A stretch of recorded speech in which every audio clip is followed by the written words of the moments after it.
So as we started thinking about Storytime Summer, one of the things that we thought might be fun is for us to do a set of pastors' picks, books that have been formative to us in terms of our understanding of ministry, our understanding of what it means to be human. And so we thought that we would share some of those selections with you. So without further ado, here are the pastors' picks for Storytime Summer.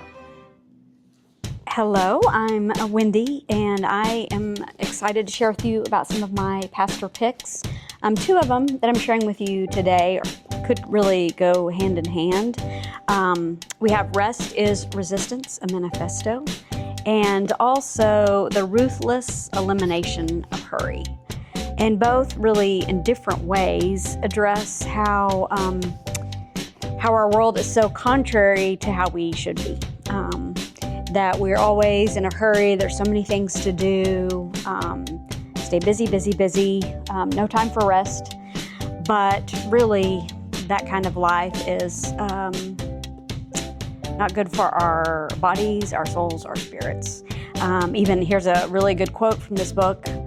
Hurry is the root problem underneath so many symptoms of toxicity in our world. And this book really guides you through slowing down, help identify what your priorities are in your life so that you aren't constantly in a hurry. So it's really a spiritual discipline in slowing your life down and how to do that intentionally. And then Rest is Resistance. It's Tricia Hersey is the writer of this, and she's the founder of Nap Ministry. It had me at Nap Ministry. I like to take naps, but it's more than that.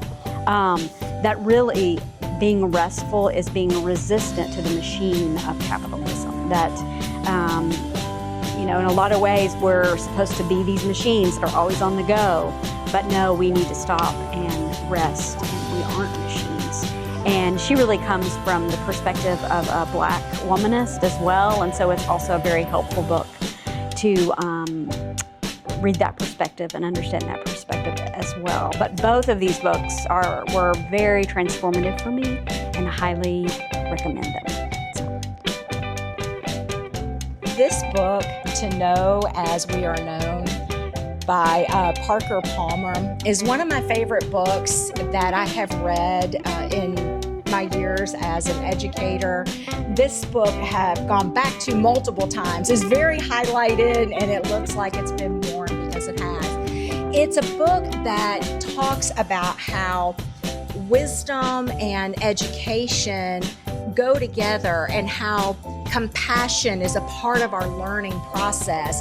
And so you can even see education as a spiritual journey. This book is very positive and it's very encouraging, and it helps us understand how our brains work, and it helps to guide us in those thinking and how we connect and how we learn from one another and from our spiritual part of our brain. Where I'm calling from is a collection of the short stories of Raymond Carver.